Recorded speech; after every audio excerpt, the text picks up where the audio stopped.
সূরা ওয়াকিয়া এটা পেট বাঁচায়, সূরা মুলক এটা পিঠ বাঁচায়। নবী সাল্লাল্লাহু আলাইহি ওয়াসাল্লাম বলছেন যে আমার দিল চায়, লাওয়াদিত্তু, আমি আকাঙ্ক্ষা করি, আমার দিলের তামান্না যে আমার উম্মতের প্রতিটা মুমিনের কলিজায় এই সূরাটা থাকুক।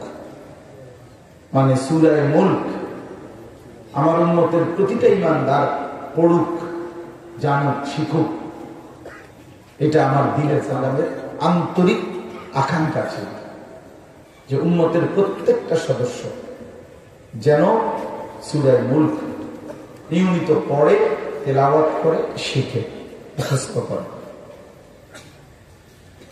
বুজুর্গানে দিন যুগ যুগ ধরে আল্লাহ ওয়ালারা, উলামায়ে কেরাম এই সূরা মুলক রাত্রিবেলায় ঘুমের আগে, বিশেষ করে এশার নামাজের পরে তেলাওয়াত করে। আমাদের কওমি মাদ্রাসাগুলোতেও আলহামদুলিল্লাহ যুগ যুগ ধরে এই আমল চলে। সূরা মুলক, সূরা ওয়াকিয়া, সূরা ইয়াসিন, সূরা মুজাম্মিল, সূরা নাবা, এই সূরাগুলোর ধারাবাহিক আমল চলে। এর মধ্যে সূরা মুলক একটি নিয়মিত আমল। স্বাভাবিকভাবে বুজুর্গানে দিন, উলামায়ে কেরাম, তালেবে ইলম মাগরিবের নামাজের পরে সূরা ওয়াকিয়া পড়ে, এশার নামাজের পরে সূরা মুলক পড়ে ঘুমের আগে। বাকি এর আগ পিছ করা যায়, ইচ্ছা করলে আগে সূরা মুলক এরপরে সূরা ওয়াকিয়া তাও পড়া যায়, এতে কোনো অসুবিধা নেই। সূরা ওয়াকিয়া এই সূরাটার নামও আপনারা জানেন। রাসূলুল্লাহ সাল্লাল্লাহু আলাইহি ওয়াসাল্লাম বলছেন, মান ক্বারাআ সূরাতাল ওয়াকিয়া ফি কুল্লি লাইলা, প্রতি রাতে যে সূরা ওয়াকিয়া পড়বে, লাম তুসিবহু ফাকাতুন আবাদা, তাকে কখনোই দারিদ্রতা, অভাব স্পর্শ করবে না, দারিদ্রতা আসবে না।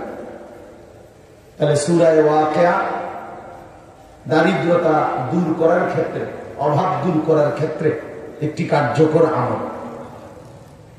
আর সূরা মুলক এই সূরাটা কবরের আযাব থেকে বাঁচার জন্য একটি গুরুত্বপূর্ণ আমল।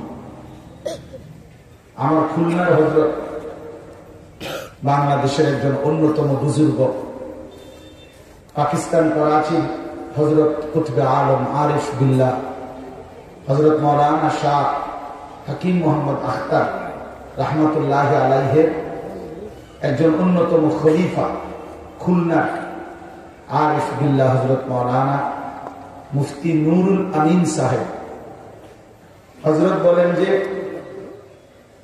সূরা ওয়াকিয়া পড়লে আবার দূর হবে তো পেট বাঁচে, আর সূরা মুলক পড়লে পিড়ার থেকে বাঁচবে, কবরের আযাব থেকে বাঁচবে, মানে পিঠ বাঁচবে। তো হযরত আবার আরেকটা কথা বলে, সেটা আমি হযরতের আমল দেখছি বহুদিন, যে হযরত আগে সূরা মুলক পড়ে, এরপরে সূরা ওয়াকিয়া পড়ে। তাই বললাম এটা কেন হযরত এভাবে পড়েন?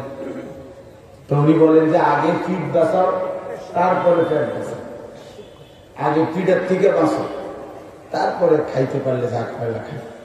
যাই হোক, এটা বুজুর্গদের আমল। তো আমার আপনাদের কাছে বলার উদ্দেশ্য হলো, প্রথম কথা, সূরা মুলক যে সূরা থেকে আমার 3টা আয়াত পড়লাম, এই সূরা মুলক আমরা প্রত্যেকে অভ্যস্ত হওয়া উচিত, অভ্যস্ত হওয়া উচিত। কবরের জিন্দেগি, বারজাখ,